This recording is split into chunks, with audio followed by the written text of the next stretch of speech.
Digital 410 proudly presents the What's the Scuttlebutt podcast with your hosts Don Abernathy, Jeff Copsetta, and Henry Sledge. Welcome, everybody, to another episode of the What's the Scuttlebutt podcast, your favorite World War II based podcast. And we are back live, as we are every Monday. And I want to welcome each and every one of you back. Joining us from Texas is our friend, good guy, Jeff Copsetta. And, of course, Henry Sledge. Jeff, Henry, how y'all doing tonight? Really good. Yeah, hanging out with you guys every week. Every week. Better than that. Yes, sir. Every week. Oh boy, it's been a busy week. My brother's coming in town. He's actually drove from Vegas. He arrived sometime tonight. I got the roofing company coming out finally. It's been since last September. I'm finally getting the roof replaced after a hurricane. I'm picking up a lot of background noise, so I got distracted. And I'm getting new internet. So if you guys are tuning in and there's issue with the audio, it's because the fine people at Comcast throttle my bandwidth because I use too much of it. And so we're moving over to fiber optic tomorrow. So I got a busy day coming. Hopefully next Monday, if there's any sound issues tonight, that'll all be resolved. But enough of my complaining. Jeff, what's going on in your side of the world? Well, man, I don't really have anything to complain about. Just going and blowing, doing what we do here, and look forward to talking about it and hanging out with you guys tonight. And been hearing back from a lot of our listeners, which is really cool, really encouraging. Got some great messages over this past week. So, yeah, got some cool stuff to talk about. Oh, there I am. Fantastic. I actually muted this to turn up the volume on YouTube to make sure the audio is coming through. So that's been checked in real time. Henry, what's going on in your side of the world, fella? I'm doing good. It's just a pleasure to watch you keep the plate spinning with all your producer stuff, man. It's so cool to see it. I don't see how you do it. It's something. It's all I can say. It's something. What are you drinking right now? I gotta ask. I've been meaning to ask. You can take the boy out of the mason jar. You can take the boy out of the trailer, but you can't take the trailer out of the boy. I'm drinking wine out of a mason jar. I like it. What kind of wine is it? True. I keep saying true crimes. Real crimes. I don't know. It's one you get at the grocery store for like $10. It has the mugshots from like the 1930s and 1914. Nice. Yeah, true. I like it. And true crimes, I think. Yeah, true crimes. It's called true crimes. Yeah. And if you get the app on your cell phone and you shine it at the bottle, the mugshot actually animates and starts giving the story of the person who got arrested. It's a whole thing, but I never did the app. But it's $10. It's good, and it fits in a mason jar. So there you go. Oh, I guess anything fits in a mason jar if you try hard enough. That's a lesson for the kids. So you posted some. Were they updated? Did you post more photos from the event you talked about last week, or did you have another event that just rolled through, Jeff? I think I saw a couple more photos coming up. I probably posted some stuff from leftover, maybe from the air show. I'm trying to remember. Yeah, and your son, I saw, posted some stuff of him and his airborne stuff on Instagram as well. Yeah. Was that from the same event? That's a different event. So, yeah, I'm glad you mentioned that. Unfortunately, I could not be there this time, but Logan got to go in my place, which is really cool. Him and his best friend, reenactor buddy from high school here. So, yeah. Is that the one that got to ride the plane in his German uniform and slide around with the hobtail boots on? Yep. Yeah. One of the last group of riders to ride in Texas Raiders. Yeah. It's a back-to-back from Blue Bonnet Air Show. The following week is always an event around here called Magi, and a lot of our listeners from Texas will know that. Magi is a really cool museum. It stands for Museum of the American GI, and it's on private land. This guy, I have no idea how many acres he's got, but he just built this huge metal building. And he's got a really great little PX in there. Always has some great souvenirs and books and things to buy. He's got a really cool. And I don't know if it was a temporary display or not, but last time I was there, he had dog tags hanging that represented every guy that was KIA in Vietnam. I mean, what a 58,000 some odd sets of dog tags. It's a really, really powerful exhibit. And then you kind of go out to the rest of this huge, almost like a hangar, really, or like a barn dominium type building. And just half tracks and Shermans and M5 Stewarts, and he's got a running French Renault tank from World War One. He's got an AH-1 Cobra hanging from the rafters. Like, basically, he would have what we stuff. would have if money was no object. Right, right. And, you know, it's one thing to just have really nice looking vehicles curated in a building, but once a year, this event here, this past weekend, he rolls up the doors and everything drives out. And so you get all these vendors, and it's right there near College Station. So if anybody knows, you know, Texas A&M, it's that area there. So the A&M Corps cadets come out. They'll set up paintball ranges for kids. There's all kinds of vendors with things to buy, uniforms, equipment, etc. You know, the things that you would see at a Living History event. And then later in the day, they do a huge battle. And it's really cool because they kind of do a parade of vehicles first, and the guy that owns the place, he'll narrate it. He's got a little microphone. Everybody can sit in bleachers or hop up on the hood of your Jeep or whatever. And but they kind of give you a little background of each vehicle as they drive by, right? The half tracks, the Stewarts, the Shermans, the M10s, the M18s, you know, and then the German vehicles. There'll be Schwimmwagens out there and German half tracks and things like that. And then they kind of get set up and they kind of set the stage for what you're about to see. And then it's just 150 dudes with way too many blanks and too much fun just going at it. And, you know, they've kind of set, you know, it's coordinated, of course. So there's little set vignettes that are happening on the battlefield that are kind of, you know, pre-rehearsed or whatever. So you see this amazing display of just infantry and, you know, armor support and artillery pieces. But he's also got a really nice World War One battlefield that he built just behind that, and they'll do two different types of reenactments throughout the weekend. It's open for the weekend there, Saturday and Sunday. So just a really, really cool Living History event. It's very popular, and again, you know, College Station is in that area of Texas where you're kind of 2 hours to Dallas, Houston, Austin, you know, just those big cities. So it pulls a lot of people. You know, and you can get on there and you can apply if you want to be a tank driver, a tank gunner, a tank commander. You know, there's just this application process. So he pulls a lot of, you know, guys from other Living History units. Patton is always out there with his 3rd Army, and I know there's that 6th Armored Recon Troop or something, 6th CAV, whatever it is. I know some of the guys over there, and you know, just people from everywhere, going in their ETO uniforms, wools, and having fun. So yeah, Logan got to go out in his Pathfinder uniform, which if you've seen the picture, man, he's got a heck of an impression for being 16 years old. And he's really narrowed his focus to 507th Regiment. And so he knows the drop zone. They're just west of the Murderette River where they jumped in. And they hit their DZ. They hit on time, which is kind of interesting. You don't really hear a whole lot when you talk about the 506. Yeah. You know, missed drops all over Normandy, but 507th hit their target on time, and you know, they're Pathfinders, so, you know, setting up those Eureka beacons.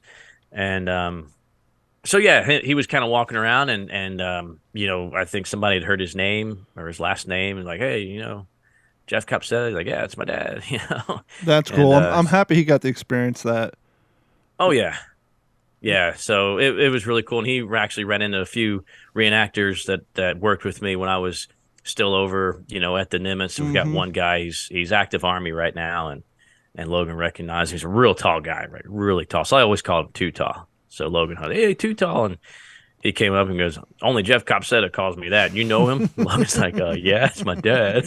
You know. So it was really cool just to hear, you know, oh yeah, your dad's on What's the Scuttlebutt podcast. Yeah, it's awesome. So yeah, just to hear stuff like that at these Living History events. And Don, I know you get to do it, I think, more than I do, and you've been obviously doing this podcast a lot longer. So I know you've had those experiences, but you know, it's really nice to hear where it's kind of getting out. Yeah, and we're appreciated by these guys and we appreciate them working hard, putting these uniforms together, these impressions, doing the research, spending, you know, my gosh, the amounts of money that we're dropping on eBay and wheeling and dealing. And it's cool. It's a really cool community to be a part of.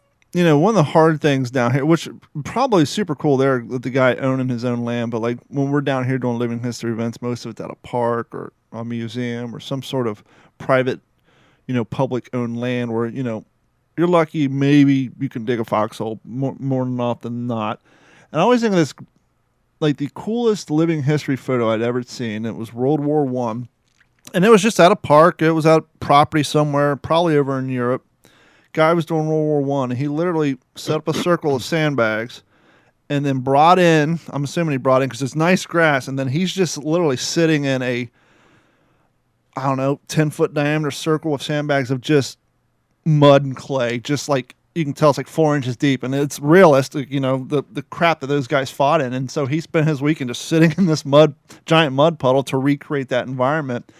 And it's so cool to see that, but it's so hard to do in real time because most places won't let you destroy their soil or make that kind of a mess on their property. So everybody always has the fantasies of going out and digging foxholes and making a big mess, but at most places they won't let you crack that shovel. I can see that soil. really cramping your style. I mean, if you guys are trying to put together an event, with accuracy and a feeling to it, man, I mean, I could see that really limiting you.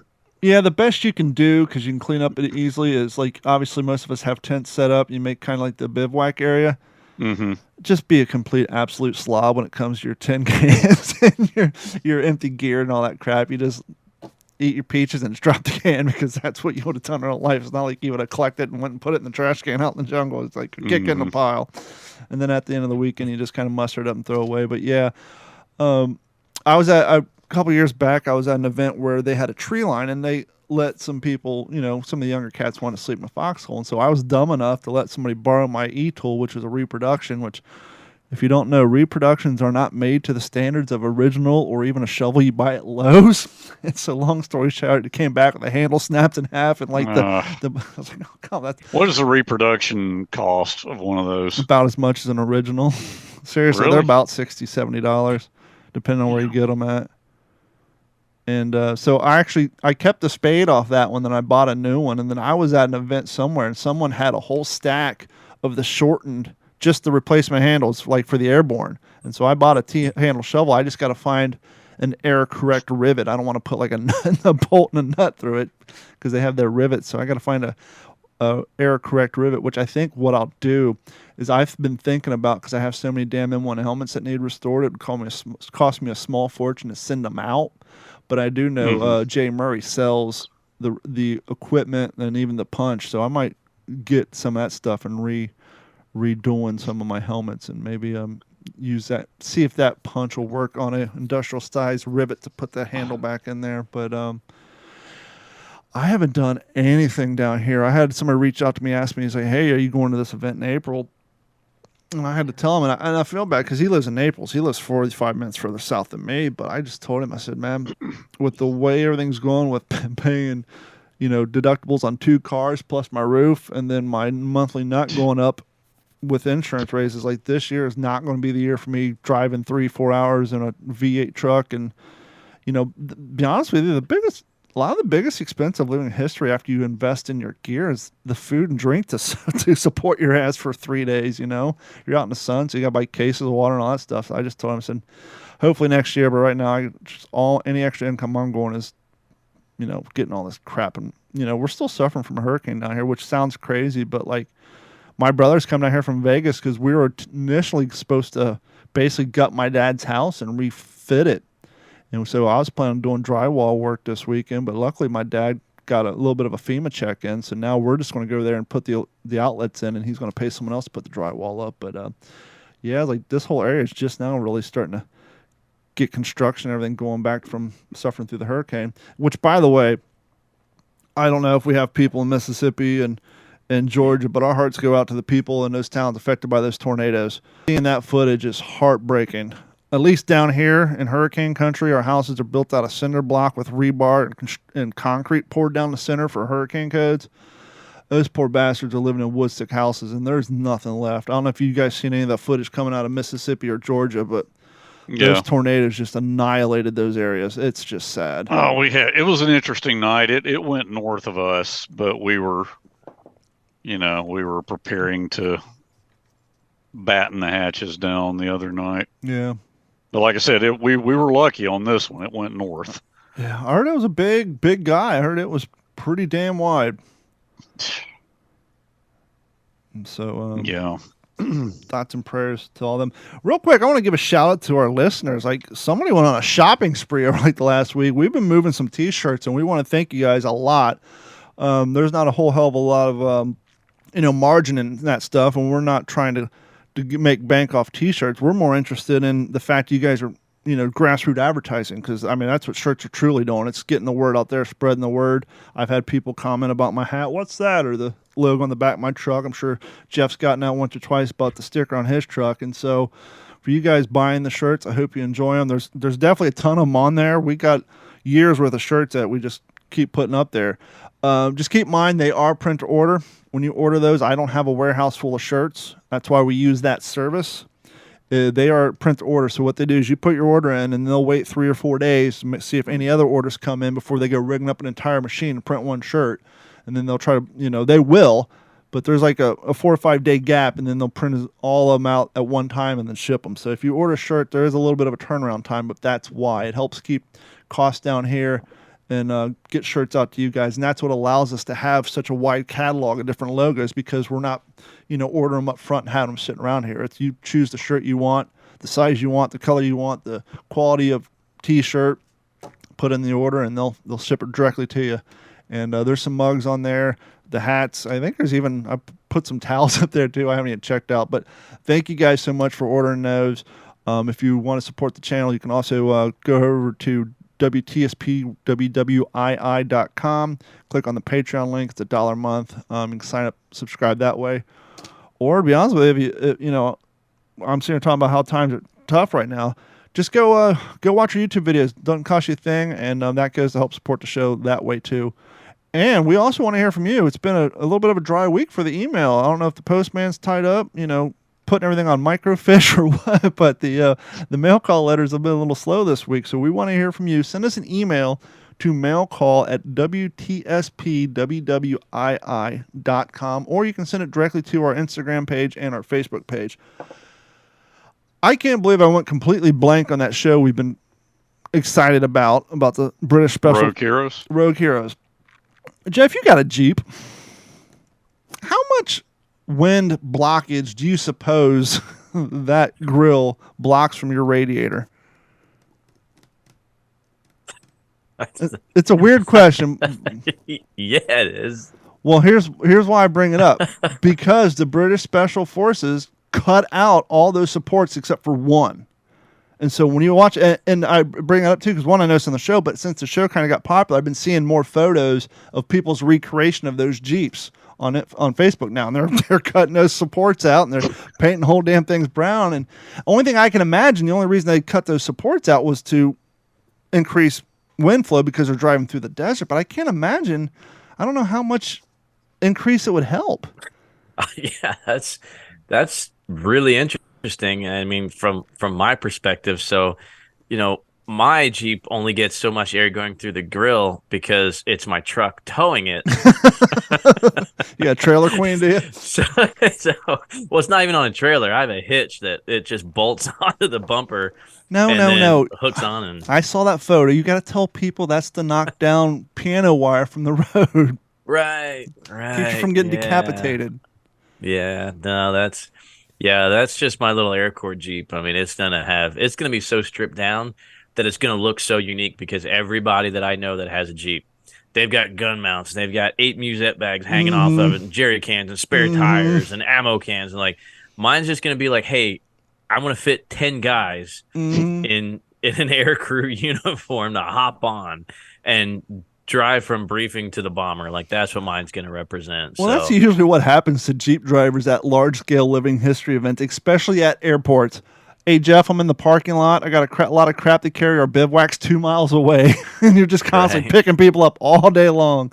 Because that's what we would do. We'd call Chris or one of the other guys, like when we'd go to Sun and Fun and all that. It's like, I'm not dragging all this crap a mile and a half from the parking lot to where we're set up on the runway. And he would come and schlep you and all your gear back and forth.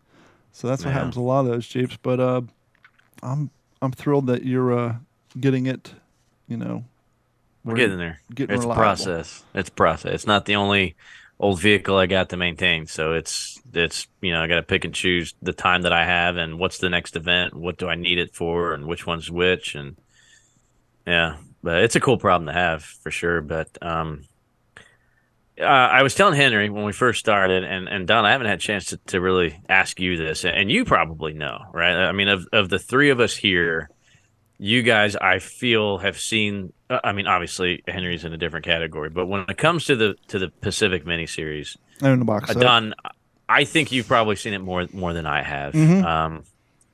I would assume Mhm. so, because I've probably only seen it maybe 6 times. I think I watched it 6 times before I got the box set as a birthday present one year. So no, I've seen it. Yeah. I've seen it quite a few times. There you go. And I don't watch like an episode here, an episode like if I'm going to watch it, it's going to be over the course of like a week. So it's a year. I watch it probably once a year, you know, unless it's like something special, like my brother. When I went up to Jersey that one time to see my brother, I was like, all right, dude, you're a former Marine. You've never seen this. We're going to sit here. We're going to make we're going to drink wine first. Out of a mason jar, of course. That's how we do it here. And then we're going to drink a ton of coffee, and we're going to watch the Pacific, and nothing else is going to stop us. By the way, if you're listening to this podcast and maybe your uncle owns a vineyard, if we can get together and come up with mason jar wine, that'd be a great brand for us here at WTSP. Be the WTSP mason jar wine. You know, we can work something out. But yeah, so you get your popcorn, your wine, and you guys put the cucumbers on your eyes, and you put your hairs up in a towel. Little exfoliation, right? So, all right.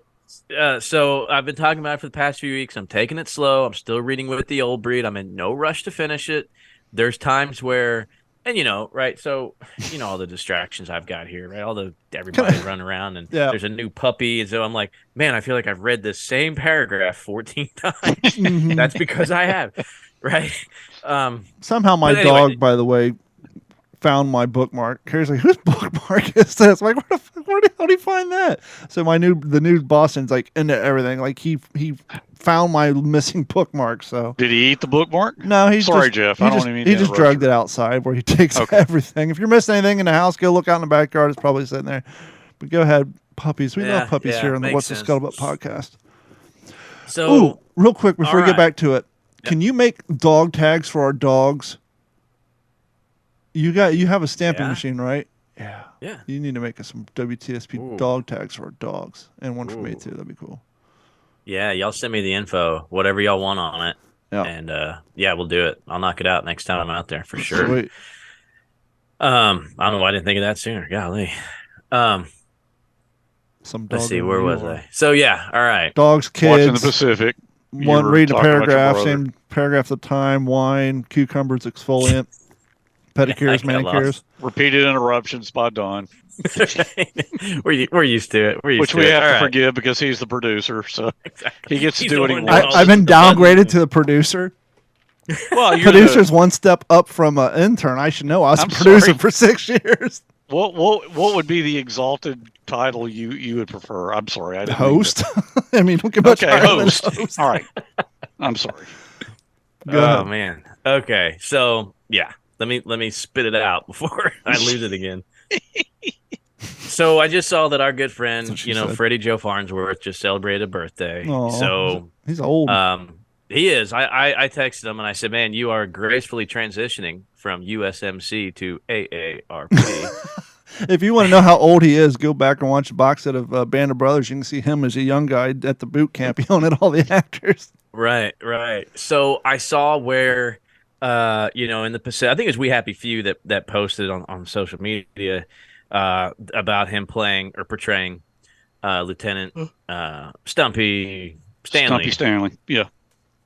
And it kind of like, wait a minute, something's not lining up in my mind. Mm-hmm. And I'm at the part in your dad's book where they've come back from Peleliu. They're in between Peleliu and Okinawa, so just read the forward. For the Okinawa portion, right? Okay. And so just dealing with all of that, that healing, or supposed to be a healing process for him. The part where he just dug Men at War book by Ernest Hemingway out of the trash can. Right. Okay, so, guys, and you're probably going to laugh in my face, and you have every right to. But the lieutenant that the first line is to your father when they're standing there getting their grapefruit juice from the Red Cross nurses. Right. And he's whatever. He's like, all right, guys, keep moving. Come on, Marine, you've had your look. Yeah, you've had your look. Right. Guys, I thought that was Haldane's replacement as the company commander.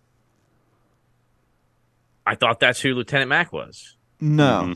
He's just the guy whose job it is to make sure the guys don't get out of line with the Red Cross nurses. Well, he's the officer that you see for the rest of the series. Is it? Oh. Well, so Mac was actually kind of they did a little bit of that character compression thing there, Jeff. Okay. I know, like that scene where they're getting off and the girls are handing them the juice. Yes, I remember now. Yep. I mean, that really happened. Mm-hmm. Okay, they filmed it just the way it happened. The lieutenant, because actually that's a story Dad told me when I was a kid. You know, okay, you've had your look. Come on, Sonny, move out. Which he called him Sonny in real life in the book, as you probably just saw. That was not Mac in real life. Okay, but as we know, because they had to use that character for a couple things, and especially on Okinawa. Have you gotten to Okinawa yet? Not yet. Okay. Yeah. You'll come to another lieutenant, or maybe. See, here's the thing, and this is what's confusing me. I've got to go back and I'm pressing through on my project, as y'all know. But there was another guy that my dad called Shadow, and I can't remember if Shadow was in with the old breed. I know the name does not. That must have been one that was pulled out of the original, because that name does not ring a bell at all. Yeah, Shadow was a guy who's actually named George Loveday.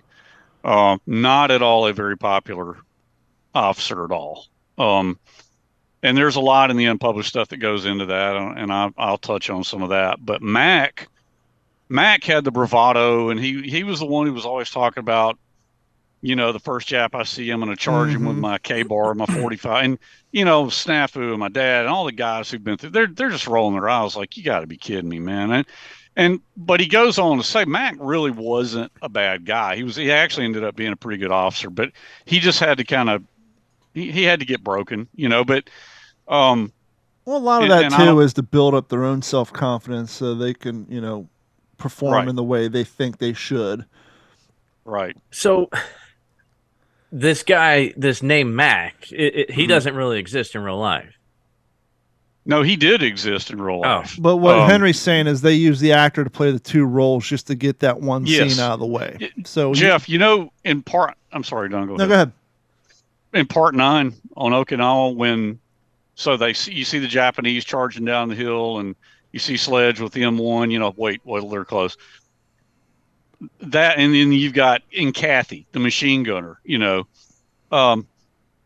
They did a lot of and they did this with some of Lecky's characters too. There was a lot of combining characters and taking things that happened to somebody else, but putting it on a character they had, as we've talked about, just because you can't have 20 damn named people per episode. But the officer who comes along and I sent you up here, I'm serving you up here with a goddamn sidearm, and you just gave away our position. I was here to kill Japs. So it doesn't matter what kind of weapon I use.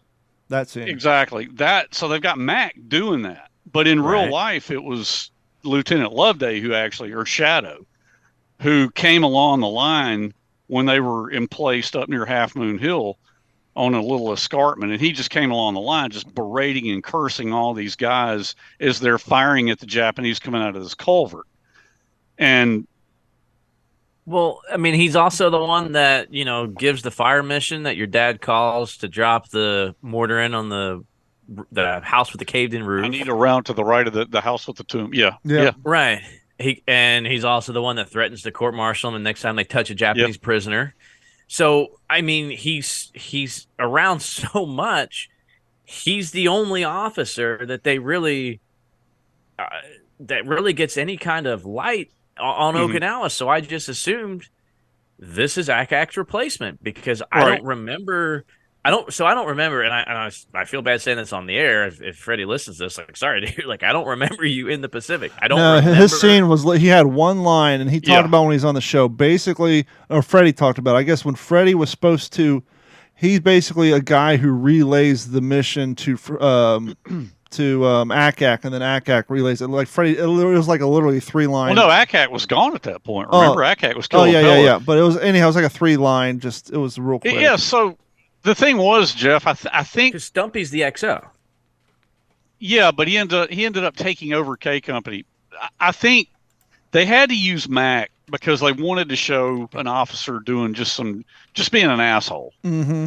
And that was accurate, right? But Stumpy Stanley was very highly thought of. Lieutenant Stanley was very well thought of and a respected guy and a respected replacement for Captain Haldane.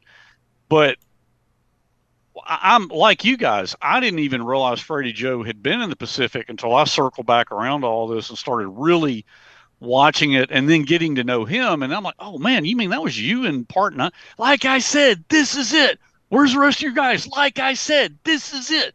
You know, and like you just were remembering, Don, Freddie Joe didn't even want to do that scene, but he was the only one who could even yell loud enough to be heard over the tanks and the Amtraks. Yeah.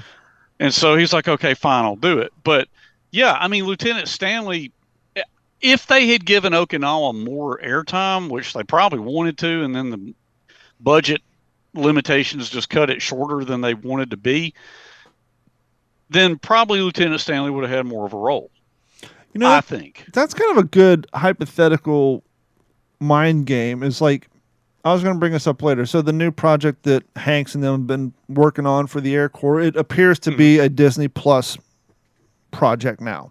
It doesn't look like it's going on HBO. I think I saw Apple TV, isn't it? Apple TV. Apple TV. I get them all confused. But I knew HBO did not want it. Well, see, that was my question. I didn't know if they didn't want it or if they couldn't match the budget because these streaming services make so much more money compared to the cable services because a lot more people are, quote unquote, cutting the cord.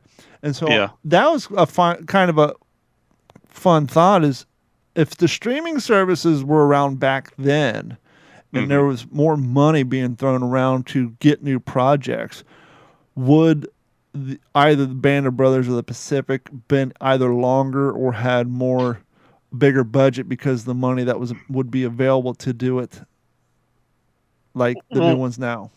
I can remember when the Pacific came out in 2010, everybody was comparing. And look, there, like we've talked about on this show before, guys, there was a lot of antipathy toward the Pacific because people are like, well, it wasn't like Band of Brothers. Well, you know, Band of Brothers came out and people got the box set and they watched it on TV. There was no streaming in 2000, right? Well, or 01, whenever it came out. But when the Pacific came out, streaming was starting to get to be a thing. And so I remember some of the naysayers, I mean, people who were just panning it and really not wanting it to succeed, saying, well, you know, the average number of viewers per episode with Band of Brothers was X number of million. No, it's because less people had HBO. Right. And in the Pacific, those numbers were a lot lower. And you had people coming back saying, well, look, man, people are not, they're not subscribing to HBO and watching this like they did 10 years ago at that time, 10 years before. Because now you have streaming. It's just people are consuming it in a different way. And you also got to remember at the time, HBO was the pretty much only cable show channel doing the Deadwoods, the people want to kill me, the mobster show, the Sopranos, Oz. They were groundbreaking with all that stuff. Oz, The Sopranos, Band of Brothers, Rome, which killed Deadwood. They were the only channel out there doing that kind of work. And so since they were the only ones doing it, that's where you had to go to see it. And so their subscriber base, well, I mean, for the longest time, from like the 70s until probably the mid-2000s, HBO was the premium cable station that you had to get if you wanted to see anything, whether it was Star Wars, all that stuff. It was on HBO. That was the top of the stack for cable premium TV channels. And by the time that Pacific rolled out, more and more people were cutting the cords, but now you had other stations doing type of work. And by the way, when it's not the Band of Brothers, well, you know what is? the Band of Brothers. So go watch that, and then And I will say, I Pacific. think a lot of those people, a lot of that negativity worked itself out, and I think a lot of those people became converts, me included. Yeah. As we have discussed, and I've discussed it with other people. Jeff, we were kind of jumping around there. Did I address where you were going with your original question? He couldn't figure out who Freddie Joe was playing. No, I knew who Freddie Joe played. I just when I saw that and I saw the name, and I'm literally at that point in the book where Stanley is, goes from XO to the CO, of course, the moment Haldane goes down. And yeah, so I was just thinking like, oh, that was the guy, because I didn't know Lieutenant Mac. I didn't know his name. I never caught that kid's name. Well, they don't call him that. They don't call him that. So I just assumed he was the new CO. So when I see Stanley's name come up in your dad's book, I'm like, oh, that's what that cat's name was. Then within a day or two, I see, happy birthday to Freddie Joe, who played Lieutenant Thomas Stumpy Stanley on the Pacific. I was like, whoa, wait a minute. That's not who I thought it was. Who the heck was the CO of K-35 if not Lieutenant Mac? It should have been Stanley. So I see what they did there, and I can appreciate it more because it would be so the first time I saw the series too, it was very confusing because I was expecting Band of Brothers, different uniforms, different setting. So it did take a little bit, and I did read Hugh Ambrose's The Pacific prior to ever seeing the miniseries. I didn't know. That probably didn't help your level of confusion. No, not at all. Not at all. That was what I assumed The Pacific was. I mean, it was supposed to be that. So, but look, I've never had streaming services or HBO or any of that stuff. So I was never on. I mean, if it didn't come on, like the TV, if I had time to watch TV, I didn't see it. Yeah. I didn't get on YouTube and watch stuff, So I was kind of behind the bar there. So, yeah, I read Hugh Ambrose's book, and it was a picture of the cover from the movie, right? The dust jacket. So I was like, oh, I got to figure out a way to see this thing. But I never saw it until my wife bought the box set. I don't know how many years later. So I just, I went by what I remembered from that, and I had the DVDs of Band of Brothers. So, yeah, it was, I guess, disappointing as it wasn't my expectation. But Henry, I think, makes a good point, and I think a lot of us were like that too. This isn't Band of Brothers. It's not supposed to be Band of Brothers. It has nothing to do with Band of Brothers. This is how the story needed to be told. And I see now, I appreciate it so much more every time I do a little deep dive, and every time I do watch it. I appreciate it more and more for those nuances, kind of like that too. Lieutenant Mac and his character and the different people that kind of got compressed into who he was, really helps keep the light bright on Haldane. Yeah. Because to really accurately, I mean, we all know Scott Gibson. I mean, I don't know. I can't even say enough about how he portrayed Haldane, right? If you have that similar performance, and Lieutenant Stanley, like you said, was an outstanding CO on Okinawa, you already have so much confusion. You're trying to keep up with who the heck is who. It's just all the guys in green for most of the civilians watching it, right? And helmet. So if you have these two really outstanding company commanders, they're going to start bleeding together. So and that's just my assumption, is maybe that was kind of done to, you've got Haldane, who he is, and then you've got the fresh kid that just got his lieutenant's bars. That's not a bad guy, just a little green, at Pavuvu, and actually does a good enough job. I mean, I don't see him being a terrible commander in Okinawa. It wasn't like this guy was just trash. It wasn't like the Winters to Lieutenant Dyke situation. Right? There's a lot more in the unpublished stuff on Mac, and you're correct. He was not a bad guy, and I think by the end, my dad even, and the other guys too. When I speak of my dad, I'm speaking more collectively. There was a level of respect for him, but they were really leery of him too, because by then these guys, some of them had been through Gloucester, certainly Peleliu. In my dad's case, he had just been through Peleliu. They were not looking for a CO who's like, I'm going to put my K-bar, and all that bravado crap. But they had to, as far as the Pacific, like I go back to what I said. I'm telling you, I think the original intent and if Bruce McKenna were sitting here, you could probably confirm this for me. They probably wanted to do at least 2 parts on Okinawa. Yeah, because they did 2 parts on Peleliu.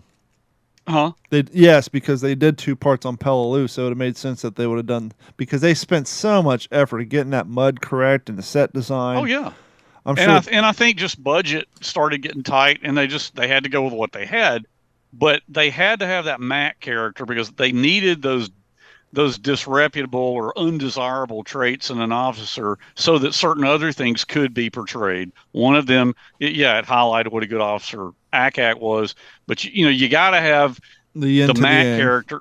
Huh? The yin to the yang. Exactly. You got to have the Mac character. I send you up here, you're supposed to be observing. Then, because you got to have Sledge saying, what differences make what weapon? And all that really happened. I mean, it really happened, as you will see, Jeff. I mean, you've read the book already. I know this isn't new to you. But yeah, like Don said, the yin to the yang. So it makes perfect sense. Another fun character to look for, because when you watch the series, he's there, but you don't realize he's there until the P-48 wing when Gibson's behind the chicken wire. Oh, yeah. You're like, well, who the hell is this Gibson cat?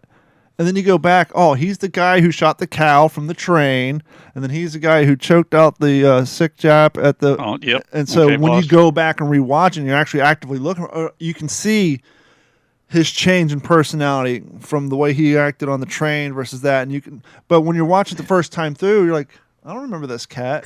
And Don, until you said that, I never even realized it. And then I'm like, wait a minute, that's the guy Don saw. Oh, wait, he's the dude who chokes the guy on and he's the guy who shoots. He's the guy who yeah. Yep. And Lecky's all pissed off that he shot. And perfect example, it's hard to believe they did this, but it's not. Speaking of people who were left out, if you read A Helmet for My Pillow, one of Lecky's best friends, other than Chicken and Chuckler, was a guy named Red, and he's not in the story at all. He's not in the Pacific at all. Like the whole thing about him and hiding under his helmet, and they all played a joke where they kicked his helmet off and shot up at the Thompson, and he freaked out. All that stuff about Red. And I think it was actually the scene where Lecky is in Gloucester, and his boondockers get stuck in the mud, and he says, kill me, would somebody be a good guy and kill me? Yeah. That was Chicken, or that was either Chuckler or Red who did that. I think it was actually Chuckler who actually said that. He was mired down in the mud. But once again, it was one of those situations where the action and the story was more important than who it actually happened to, and so why not put it in this scene where Frenchie does what he does instead of creating 4 scenes to tell that story? Just the story's the important part, not who said it. So we'll just add it to this scene and get that across. Speaking of, go ahead. Well, I was gonna say, we tend to kind of overlook the fact that they're finishing up the series too. They got to have Iwo Jima on here. Yeah, exactly. You had to have 6 minutes of Iwo Jima to tell that entire story, to wrap up what Barcelona has going on. I mean, there was so much. I'll be honest, I don't know if I could have taken another Okinawa episode, man. That was so intense. Yeah, the civilian consideration, man. And, when they go in the hut and the baby's crying and my dad holds the lady, I mean, I remember Bruce telling me how they were going to change that, because that is, you will see, and you probably remember anyway from having read WTOB, I mean, that's not what really happened. And he and I kind of argued about it a little bit, but he said, no, trust me, Henry, we wanted to show your father's empathy more than we had. And so here's how we're going to do it. Trust me, it works, and yeah. You know what that scene reminds me of? And it's similar, but not all at all the same. That scene reminds me of the scene in Platoon where Charlie Sheen walks into the hut and the Dylan's brother comes in and they have that conversation. It's very reminiscent of that scene out of Platoon. I know what you're. Man, it's been a long time. Yeah, Bunny comes in. Platoon. It's very, very similar. It's almost like when they were writing a screenplay, did they read that out of your dad's book? I mean, it's very. I got to be honest. It's different, but very similar. Her head apart, though. Either. Yeah, well, I'm just saying the whole scene up until that part, it's very similar. Yeah, it has the same feeling to it. Watching it again and seeing that scene, I mean, it was beautifully shot. Yeah. I mean, when he lays the Tommy gun down and that ray of light is shining right on the Tommy gun, and you see his finger come off the. Yes, I'm a little surprised that didn't get more notoriety. Yeah, in a good way. I mean, it was just a really. I mean, it's a deeply personal thing for me, because I know it pissed my dad off when that guy, and little tidbit from the unpublished stuff, my dad talks about the guy who shot that woman in a little bit more detail, as I bring into my manuscript. But since we're on the topic of books in the Pacific, you guys see the picture behind me? Love it. For those listening to the audio version, what is that picture behind me, Henry? That's pushing up into Guadalcanal. I've got my dad's copy of the Old Breed, which is the 1st Marine Division unit history. And I want to find that very picture. I know we've talked about this. The picture's poor Sid's cut off because of my background and the way Zoom works. I was about to say, I can't see Phillips in there. That's the picture where Sid Phillips is allegedly urinating. And he refers to it in his book, You'll Be Sorry. And on the reprints, that is the cover. And so for most the part, history has said that is day one on Guadalcanal after the beach landings. As what platoon was Phillips in? Do you remember? Platoon? He was H-21. Yeah, H-21. So he was H Company. 2nd Battalion, 1st Marines. 2nd Battalion, 1st Marines. Same as Leckie. Yes.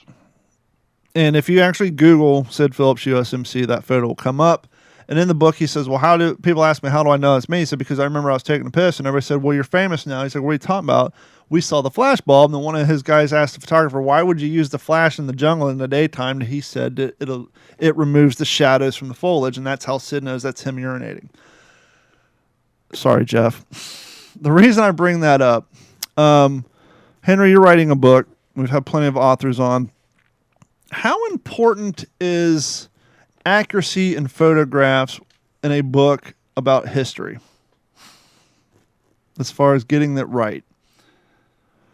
Well, it's important to me. After we discuss this, can I show this picture that's up and read the captions that Sid Actually, Phillips please wrote read on? it now, because it'll go to reinforce what I'm talking about. So here is, and this thing's getting old, but all right, that's the same picture. Can you guys see the handwriting on it? All right. That's Sid Phillips. This is my dad's copy of this book, but he sent it to Sid. Sid wrote these notes in it, and Sid sent his to my dad. I've told you guys that before. All right, so the caption to that photo, Don, the actual caption says, relief moving up. Men of the 7th Marines take a break before going forward to relieve another Marine unit. All right, in his handwriting, Sid wrote, no, H-21, 30 minutes after landing on Guadalcanal, August 7, 1942. And then top of the next page. I was told somebody had just taken our picture and, quote, Phillips, you're going to go down in history taking a leak, end quote. And what was the original caption under that photo that your father said was wrong? Well, Phillips said it was wrong because my dad wasn't involved. Yeah, but it says relief moving up. Men of the 7th Marines take a break before going forward to relieve another Marine unit. Okay. The reason I ask is I'm staying with the boys, John Basilone story. Yeah. And his unit didn't land until September 18th. But we know that photo was taken on day one. Mm-hmm. I'm reading through this book. Page 185 has that photo. And the caption underneath it says, Sergeant Basilone's 1-5 Marines on the trail to Makanaku. So they have completely misidentified that photo. Now, I doubt the author did that. I'm sure it's probably somebody at the publishing house, the editor. Someone decided to put that photo in this book and state that was that was 1-5 and that was Basilone's group. So he's saying Basilone was in the 5th Marines? It just says Sergeant Basilone's 1-5 Marines on the trail. Yeah, that'd be 1st Battalion, 5th. 1st Battalion, 5th Marines. Well, because he was on Guadalcanal. He got reassigned before he went to Okinawa after the drive. But the fact is, they didn't land until September 18th. No, but Basilone was 7th Marines. He was under Chesty Puller in 7th Marines. Okay, so right, Jeff? Well, I can tell you because I looked. I thought. Well, okay, go ahead. He was under Puller because he has a lot in here about Puller. And Puller was not 5th Marines; he was 7th Marines, and then Puller took over 1st Marines before Peleliu. Yeah, so the photo is wrong in two ways. It says Sergeant Basilone's 1-5 Marines on the trail, and so I was like, I doubt the author did that. Somebody at the editor or the publishing just threw that photo in there for whatever reason. Yeah, but I mean, Don, I'll tell you, and our buddy Dave Holland is not a big fan of that book. Yeah. Well, it's a great photo, and I'm enjoying the book, but like I said, one of the things that caught me off guard is it's written in the first person, but we know Baz Luhrmann didn't survive, and so like, okay, I suspended my belief. I'm the author's doing a good job. I'm believing he just got a shitload of information from the family, and we're gonna take everything at its word. But then you get to a well publicized photo like that, and it's completely misidentified. Like, okay, well, is everything else in here cool? So that's just it's just one of those things that bumps you. You know, it's like I'm taking everything at its face value in here, especially the a lot of the stuff that's being portrayed in the words of Baz Luhrmann, and especially when it comes to chase and tail and all that stuff. But then when you get to a photo like that that's well documented, that it's on the first day of D-Day and who it is, and then like, well, there's Baz Luhrmann's fifth. It's like. But it's not taking away anything from the book. It's just interesting that something like that would end up in this book. I'm just surprised they're claiming Baz Luhrmann was in the 5th Marines. Well, I mean, that's a pretty not big... in the book, but just in that photo. So that just goes to show you. I don't think the photo was submitted by the author. I think somebody at the publishing house put it in there. Maybe they're trying to balance out the pages. I don't know. Somehow that photo got put in the book, and it was misidentified in 2 different ways. And it's just like, okay, come on. I think it's extremely important because, I mean, from like living history reenactor perspective, guys are picture thumpers. Yes. Right? So on this picture, look, and okay, great. However, think about what, like, that's a perfect example. The caption of it says this, but actually, and we've had Scott Freund on here before. And, he's a perfect prime example of somebody got fed up of, wanting to watch a documentary about Midway. And, they're showing footage from, kamikazes off Okinawa. Or, oh, this is the battle for Tarawa. Like, yes. No, that's no way, shape, or form Tarawa. Like, it's not even close to Tarawa. So here's the big red one landing on D-Day, and they cut the films of Marines on Guam. It's like, what the hell? Yeah, I mean, it happens, right? I mean, that stuff happens all the time. So, yeah, I think it's really important because a picture's worth 1,000 words, like they say. And how many people sit there and read these books cover to cover? They just look at the pictures and look at the caption, like, oh, okay, that's that. And it's in a book. It must be right. And, you guys have read enough and you've been around it long enough. And I hope all of our listeners are kind of the same way. Like, you have to take every book at face value. And I don't mean to discredit any memoir. Yeah. But let's face it, that war is this big. And, how everybody, how people perceive things. How Don and I can watch the same hockey game and get 2 different things out of it. He's going to see it in a different light than I'm going to see it, and we're both going to try to explain it to somebody else in a different way. And so say, look, I was there at this hockey game, and this person's taking notes, and what I said to them is only how I saw that. There's your perspective. Perfect example. Thank you, JT Rocker, who is joining us on YouTube. I was wrong. I was said that it was either Chuckler or Red that said be a good guy and shoot me, and JT Rocker pointed out actually it was Hoosier that said shoot me. So per example, even my memory of seeing that series and reading the book, it was Hoosier that actually said be a good guy. So in the book, it was Hoosier who said that? Yes, and not Lecky. So see, I just reread Helmet like last summer, and I got to reread it because you had Hoosier, you had Chuckler, you had Red, you had Chicken. Because and J.P. Morgan's made up, right? Yes, yes, he is a made-up character. Yes, Jeff. He's a made-up character because the guy that he was based off of did not want to sign over his likeness rights to HBO. I saw that in an interview. It was somewhere I was watching a video. I may even been about the making of the Pacific. It was somewhere they were talking to. I saw a video somewhere on YouTube. It was talking about Baz Luhrmann and his friends, and the guy who was one of Baz Luhrmann's friends who helped informate. He just, for whatever reason, didn't want to sign over his likeness rights, and so they said, "Okay, you're now." And the fact that he used J.P. Morgan, which I think was dumb because that's the guy who made J.P. Morgan Chase. Is that who that is? The famous banker? It's like, why wouldn't you choose a more generic name, not one that's, J.P. Morgan? That's a huge name in the financial world. Yeah, it really is. It's like, oh, wow, J.P. Morgan. J.T. Rocker said, it's like the beginning of Ken Burns' The War. The Second World War II was fought in thousands of places, too many for one accounting. To Henry's point or Jeff's point of it being such a, small view of a big war. And so appreciate JT coming in, and shout out to Brian Larkin too, who was talking in the chat. So, that's my cousin. We're loving having the chat here, and now that we're centralized and we're just streaming directly to YouTube now, everybody can come and join in the conversation. So thank you guys so much for joining in. That is cool. I like having that. Yeah, super cool. What's up, Brian? Thanks Jeff, man, he's a big fan. He's a big fan of the show, and he's got a really cool. And I think I've shared on the show before. So Brian's father, Brian's my cousin. So Brian's father married one of my dad's sisters.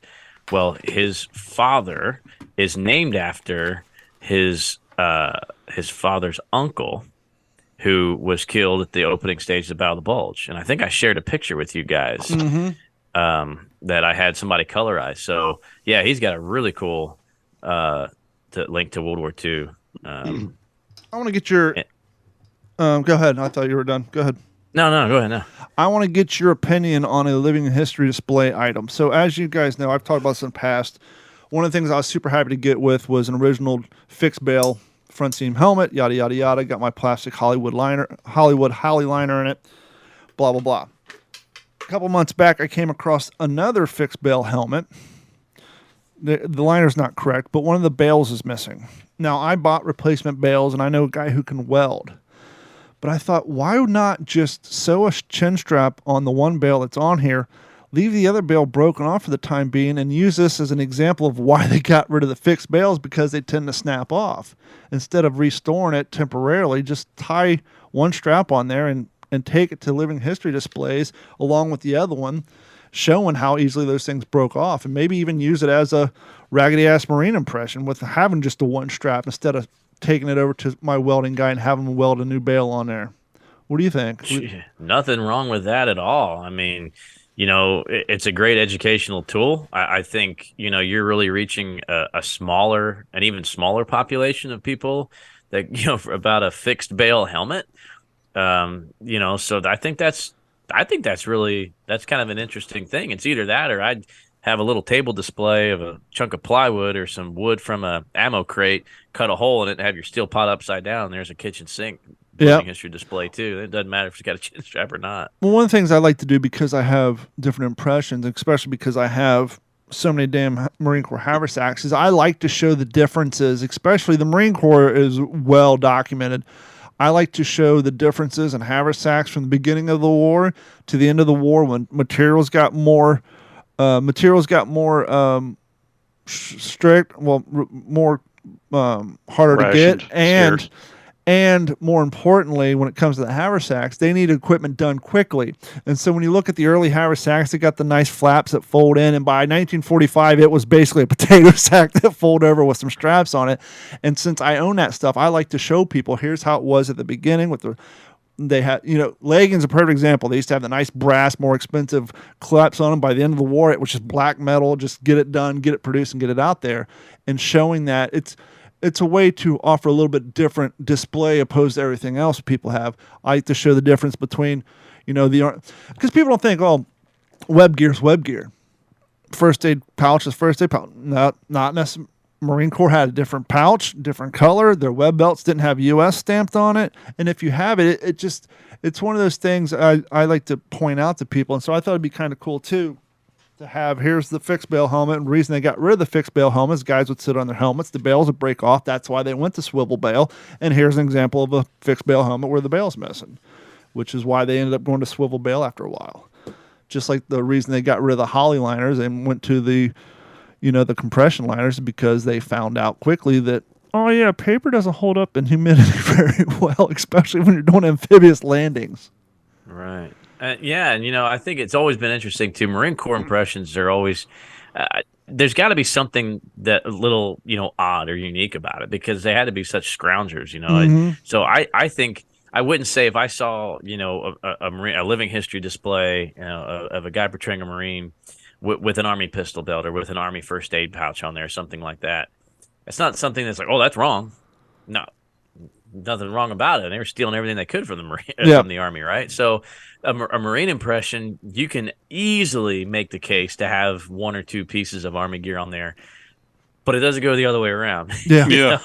You can't have 29th Infantry Division with a Marine Corps piece on there, like, well, in the it's Marine, kind of weird. and the Marine Corps is even more like, okay, if you're doing a Guadalcanal impression, you got to have the white T-shirt. You can't have the green T-shirt because the green T-shirt didn't come out until Peleliu, and you got to have, this canteen flap cover because that canteen flap cover didn't come out until this mission. You got to have this. Yeah, they had 4 canteen covers. And Guadalcanal, I can't do a Guadalcanal impression because I don't have a 1901 Springfield. I only have an M1 Garand. So the Marine Corps stuff's really hard to pinpoint a certain mission. Stole it from the Marines. And my dad's HBT cap, the guys we've talked about, his HBT cap is an Army pattern. Yeah, I believe. Well, the early Marine Corps ones were. They didn't have the EGA on them. Which I didn't know. Army. I didn't know that until you pointed out. It wasn't until they put the EGA logo that they moved the stitching over because the stitching was in the dead middle. And so once they adopted the silkscreen EGA, they had to move the stitching over to make room for that. But I never realized that until you pointed out, Henry. I think when when Henry's on like the 3rd, 4th time, I had my P-44. You're like, no, that's the P-44. The original ones were all the same. It didn't matter if it was Navy, Army, Air Corps, the mechanics. Well, the mechanics had a longer build. They had a little bit different, but all the rest of them had the same hats on. Yeah. So, that's what makes Marine Corps impressions so cool, I think. Hey, you stole it from an Army dude or, whatever, because you had 6 Marine divisions fighting alongside 22 Army divisions in the Pacific. They crossed paths so many times. They're out there getting all kinds of stuff, swapping whatever, not to mention trading off. And the George F. Elliott got sunk with all their gear on it, so by that time... And all our ass wipe. Now, Don, you brought up something interesting. I didn't realize the green T-shirt came out at Peleliu. I thought it didn't come out till 45. It may really EWO. Yeah, it may have been. I think it was EWO. You're right. It was EWO because actually you can see in the series when Basilone goes to Pendleton to start training, that's when he's wearing the green T-shirt. But yes, and it makes sense because you're in the jungle. You got this bright white shirt on before you get sweaty and dirty. You basically have a nice white target right over your juggler for a sniper. But yeah, so early on, and like you have to have the white shirts, and of course I have the ones, if you get the authentic ones, they have the real big necks on them, so you can fit them over your helmet. They have their super wide. Why they did that? I'm speculating. I don't know. I speculate because it only makes sense if you think about it. They got these big white ass necks on them, and let's look at the trousers. Everybody thinks the Navy's the ones with the quote unquote bell bottoms. No, if you look at HPT pants or wool pants, my hypothesis is the legs are so damn big, so you can put your trousers on with your boots on. Because if you think about it, if the trouser legs were smaller, imagine how hard it would be to put your pants on with your boots on. And so why would you need to leave your boots on? Why I thought maybe, and you, that's a really good assumption there. I don't know. Maybe one of our listeners can help us figure that out, but I just thought it was literally the ease and mass production from the textile perspective. The T-shirts weren't made like they are now. Yeah. From the way I understood it, they were kind of made as one piece, so they weren't made in like halves that joined with seams, underneath and around. So that's just what I thought, and it was just kind of, you didn't have that tapered, catered neck. The same thing with the trouser legs; you just cut a rectangle. Well, I knew I knew the trousers was one length fits all, which made sense. Once again, you're trying to produce a mad gear. We'll make a few different waist sizes, but the length, here's your pants, go get them hemmed. We're not going to make 34s, 32s, 30. No, we'll make them all one length, take them, get them, cut them off, and get them hemmed, which makes sense. Right. But if you've ever tried, you can put your trousers on with your boondockers or your service boots on because the pant legs are so damn wide. I guess if you're walking around in your skivvies and your boondockers, I guess it makes sense. Well, even the Army stuff, the wools you can put on with your, if you're trying to be honest, a tapered leg would have been a little bit more efficient because you've got so much material. A lot of times I would use, and I know they didn't do this, I don't care, but I would take a deal of duct tape, I'd cuff the leg and fold it over and duct tape that and then put my leggings on. So I wasn't constantly dealing with them coming. This is when I was on the battlefield running around because in about 10 minutes, you look, like an RAM. I still wanted to have a nice uniform appearance for the rest of this show, this performance for live people. So I would tape my trousers down, and if they were tapered, you wouldn't have so much material trying to tuck a bell bottom into, Well, it's funny thing you say that. When I first before I started reenacting, like I said many times before, my first impression logistically was a huge mistake, was Marine Corps, because at the time no one was doing Marine Corps stuff. I was the only one there. But the first HBTs I got, not knowing any better, I got off of eBay from a company in China. And the damn pant legs were tapered. They were literally, it looked like I had skinny, and I was like, why would you taper these things? And so I returned them and found quote-unquote stovepipe legs, as sometimes they're referred to, but I couldn't understand why the Chinese knockoffs just, the buttons were fine, the patterns are fine, but literally the legs were tapered, and it looked ridiculous. You American, you have big reg. We taper our reg. You wore HBT, we taper reg. But we just got shut down.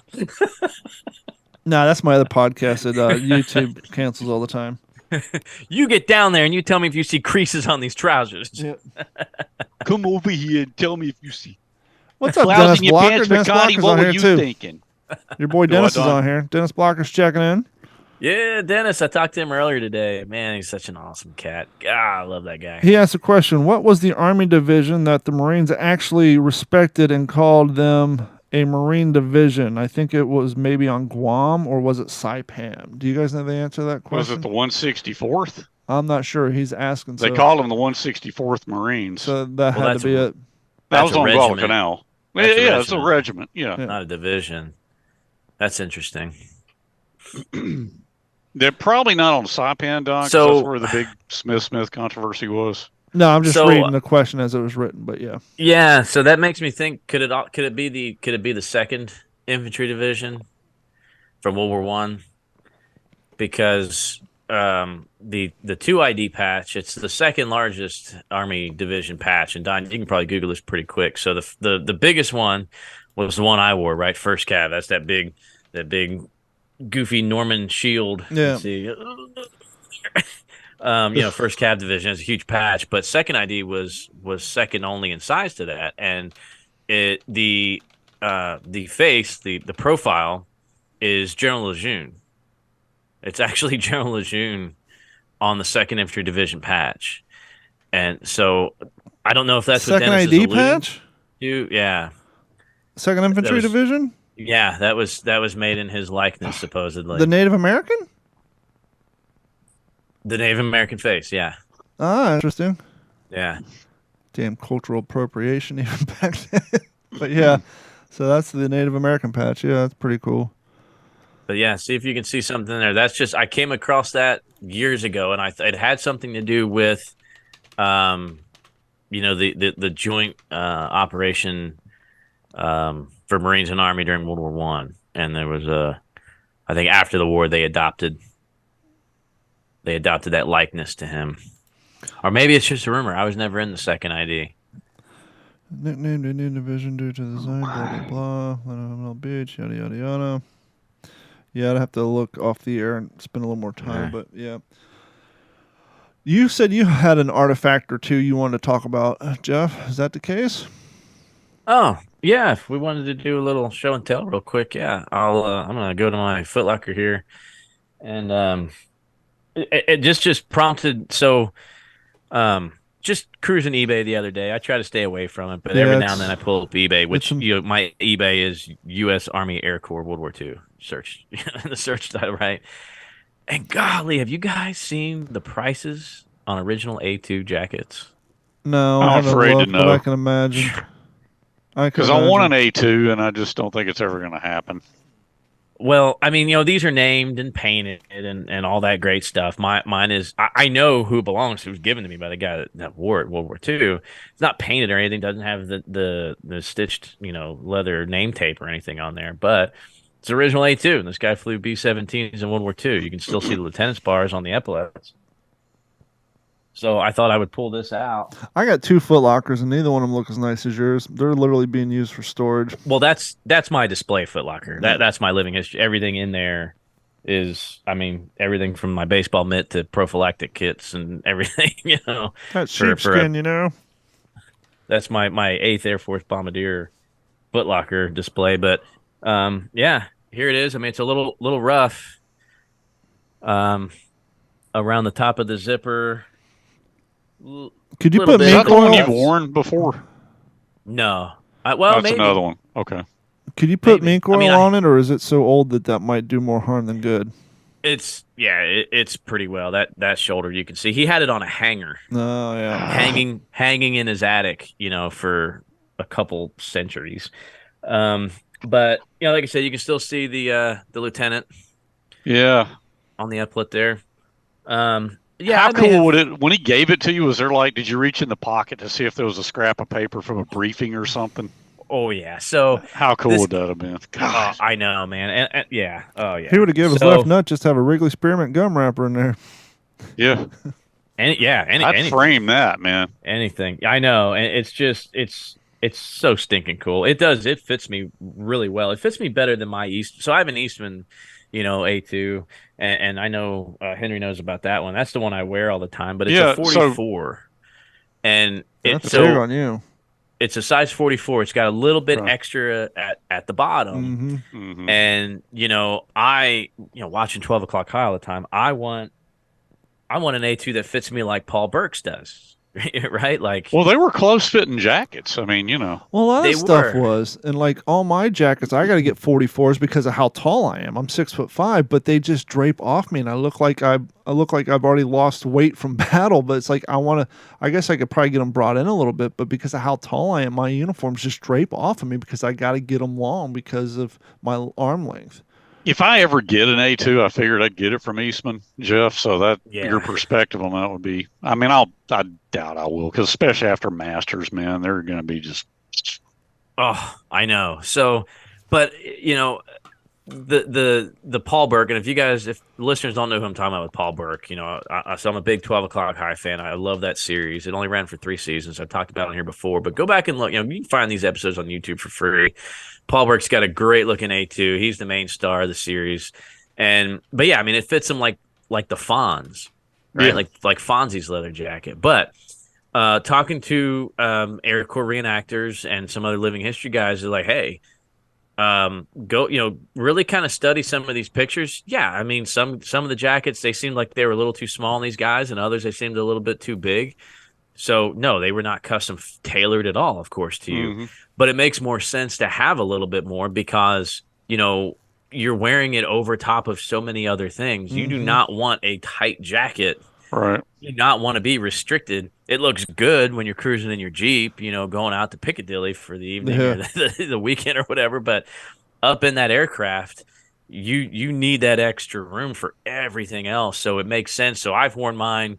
I don't have the flight coveralls yet, but so went ahead and the chocolate shirt and the wool pants, the Mae West over top the flight jacket, stuff in my pockets, like.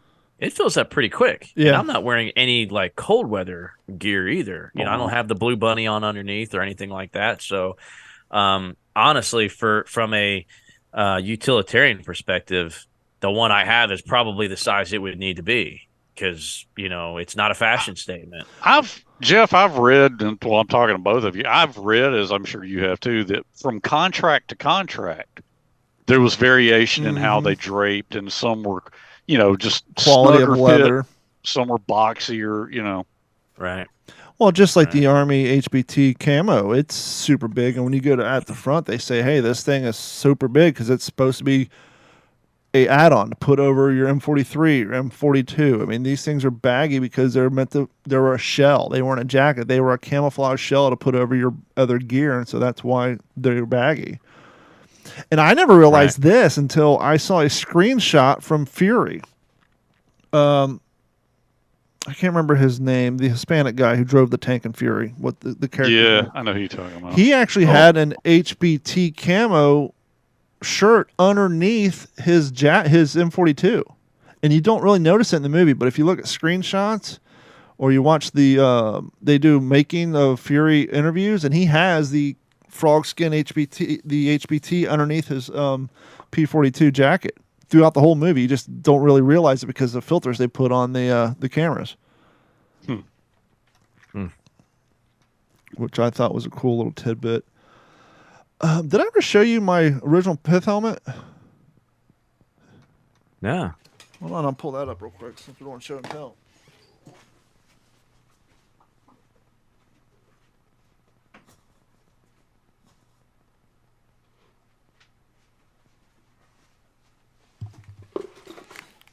obviously Holly liners are super expensive, and like if you see them cracked and trashed, they're just super expensive. So I have my plastic version, but I know what they should look like and feel like because my pith helmet, which I posted pictures on Instagram and Facebook this week, and I've had this for a while, it actually has the Holly stamp in it. So this is the same material that the Holly liners would have been made out of, but this is the Holly company pith helmet.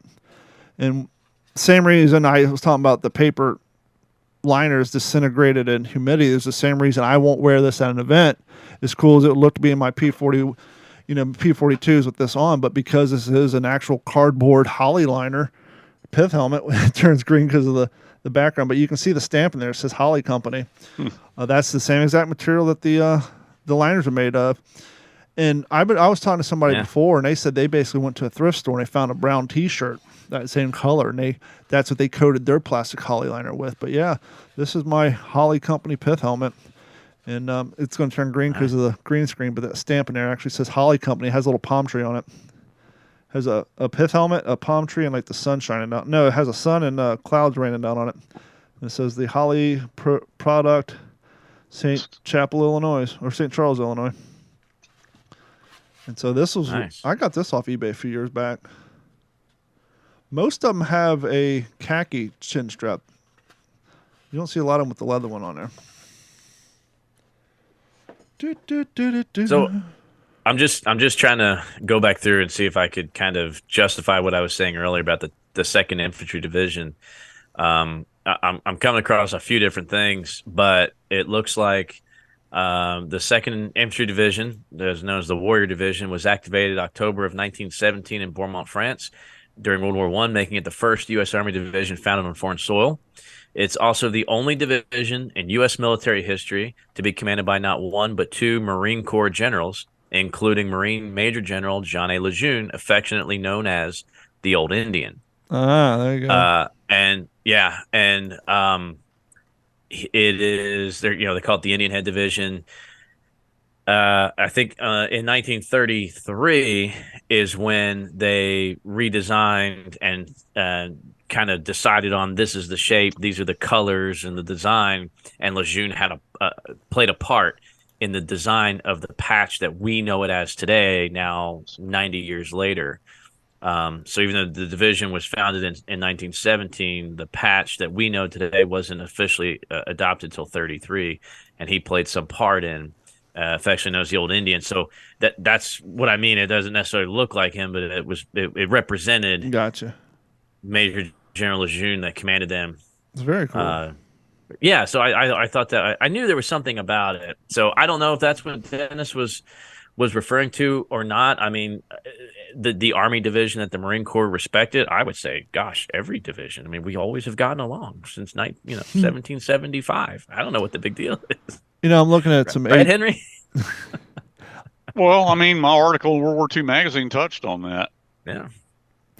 The Army gets a bad rap in the Pacific, but my goodness, I mean, fighting men were fighting men, and the Marine Corps had to do it with less.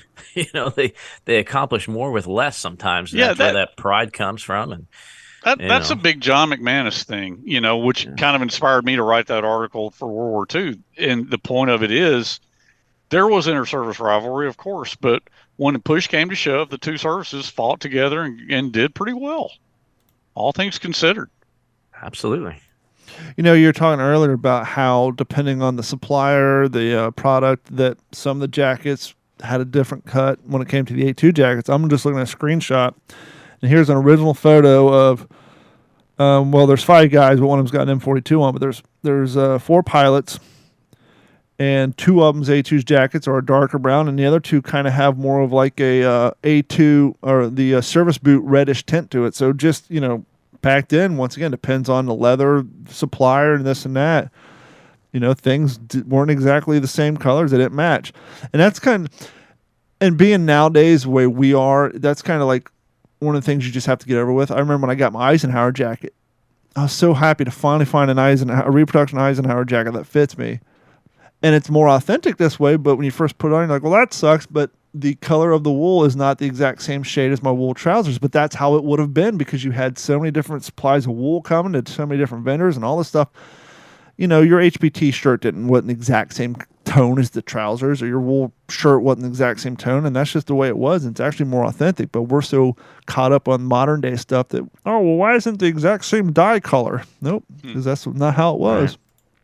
Right. Well, Air Corps jackets were horsehide for the most part, and the Navy and Marine jackets were goat skin. Yeah, makes sense. The M422. All the horses that got eaten. Yeah, it makes perfect sense. So that kind of led me to put this book behind me here, Gear Up. This is John McGuire's flight clothing and equipment, for the Army Air Forces during World War II. And I mean, this is there's some wonderful color pictures in this book. But yeah, there's a whole chapter, of course, on the A2s and the differences in the ones that served in the CBI as the ones, in England. This is it's such a well done book. I actually met a guy. He's an Army Air Corps reenactor. Met him in Dallas a few months back. That he owns one of the painted A2s that are featured in one of John McGuire's books. And for folks who don't know, John McGuire was a World War II pilot. This is a picture of him here when you first open it up. So this guy not only kind of knows his stuff, but he was there. And so, yeah, these books they're so well done. I mean, there's a lot of times where you'll see actual photographs, and then you'll see a good color photograph of a mannequin, so you really see what he's talking about. So I own that book, man. It's a good one. I love it. I love this one. Between this one and Bianchi, I think it was Bianchi that did. Yeah, I think it wasn't Bianchi, but I have another one on U.S. Army Air Force. Gear and clothing. I mean, they're kind of my two. I'm a big 8th Air Force, impression. So we're putting Henry to sleep. I can never. No, you're not. I'm just tired as hell, but you're not putting me to sleep. I can never understand why the 782 gear book for the Marine Corps is so damn expensive. It just blows my mind how damn the price tag on that. Was that Harlan Glenn's book done? Or did somebody else write that? That's Glenn. Yeah, Harlan Glenn. And it's not like these are limited. They're printing new ones all the time. Like, I'm on eBay right now. It's like the going rate for that 782 book is between $80 and $160. It's like, well, here's one for it's a big book. Here's one for a cool $66 free shipping. But it's like, damn, how great are those photos? You know what I mean? It's like, I don't know. I guess for me, it'd be like one thing if that was a limited series book and there was like 200 of them, but the fact that these are all saying brand new, which means they're still under press, it's like that's a chunky, that's a big price tag to pay for that book. But I guess it's worth it if you want to make sure you got it all down. But yeah, it's worth it, man. I mean, that's where, I mean, even if you just want to put together, a jungle first aid kit, right? Mm-hmm. I mean, look at these shots here. Yeah. I mean, guys, I'm not a reenactor, but I just have a passion for this equipment and these uniforms, and I love these books. Yeah, it tells you what all these different stamps mean. That you That's saw cool, on. Yeah. What division they came out of, just based on those stamping. What blows my mind is when you actually put that 782 pack together completely, how the suspenders wrap around the top and the bottom. All the different leggings, the coloration, the variation of the leggings. Yeah. Fun fact: easiest way to know the difference between Marine. Oh, here you go. Perfect example. Leggings are leggings, right? Nope. Marine Corps had 6 hooks. The Army had 8. I mean, just stuff like that. You can tell. I feel like it was more than 8. I believe it was 6 and 8, or maybe 8 and 12. Yeah, I know Marine Corps had less. It's maybe big 8 and difference. 12. Yeah. Substantial size. Hey, Yeah. Gabe's checking in. Gabe says, "How are you guys doing?" We're doing well, Gabe. Happy to hear from you. Yeah, But, I can't wait to talk smack to him at the next Army-Navy game.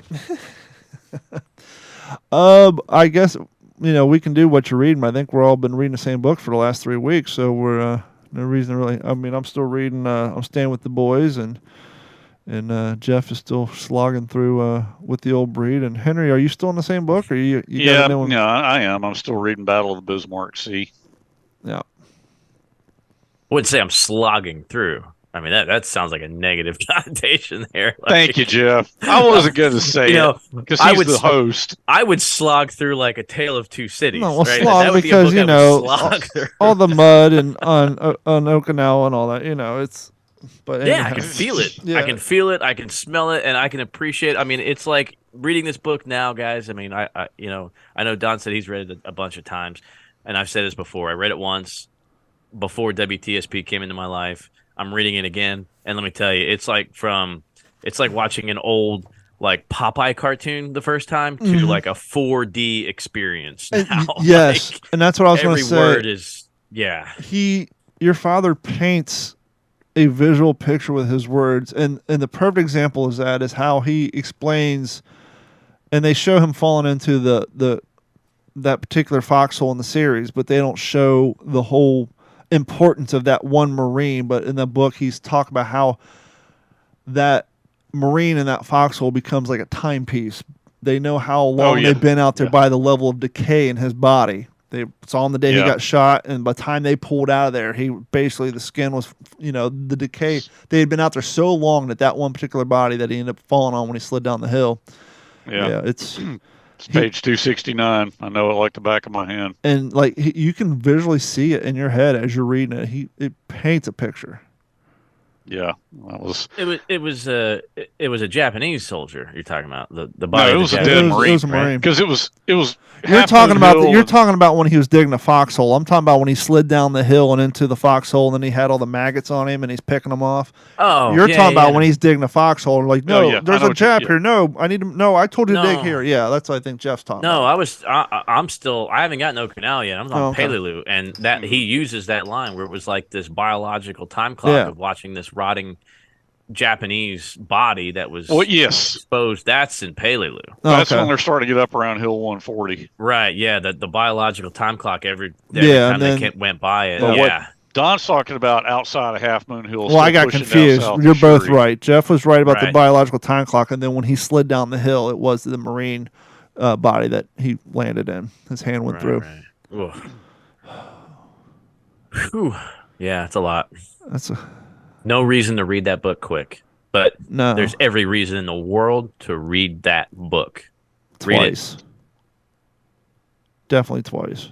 No, so you got to read it right after the other. Let it linger.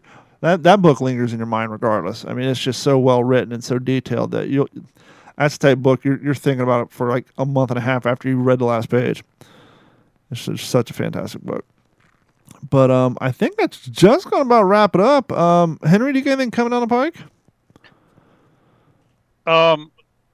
Yes, I was on the Commander's Voice with Ben Powers last week. He's going to have George Loves Jr. and me on at some point really soon. He wanted to talk to me first because he's talked to George many times. So that's coming up, and also I'll just update you guys very quickly. I got an email from one of the Library of Congress people about just continuing that conversation. So, no major developments on that. Just the conversation will continue on that. So, that's all I'm going to. No worries. That's just I'm just watching I looked down at the YouTube feed and like what's going on there is different because there's a delay. I'm like, huh? But anyhow, I was distracted. Jeff, you got some things coming down the pike possibly too, right? Yeah. Also got an email today from a gal who works with the Commemorative Air Force at the headquarters up there in Dallas. She was out at our Bluebonnet Air Show, last weekend, about a week ago. And she's with their media team and, gave her a business card and our squadron commander there, he, introduced her and I, and he said, oh yeah, Jeff's our museum director and living history and all that stuff. And he also has World War II podcasts and just a kind of a quick conversation about some of the things that I do. So gave her my business card, and she emailed me today and said that the CAF has a kind of like us, a weekly show. They call it Warbird Tube, CAF Warbird Tube. And I think it streams live every Wednesday night, I believe. So I'm booked to go on to talk the museum, WTSP, movies, living history, all just everything I do here. And I think I'm booked on the 19th of April. Fantastic. So that's a Wednesday coming up. Yeah.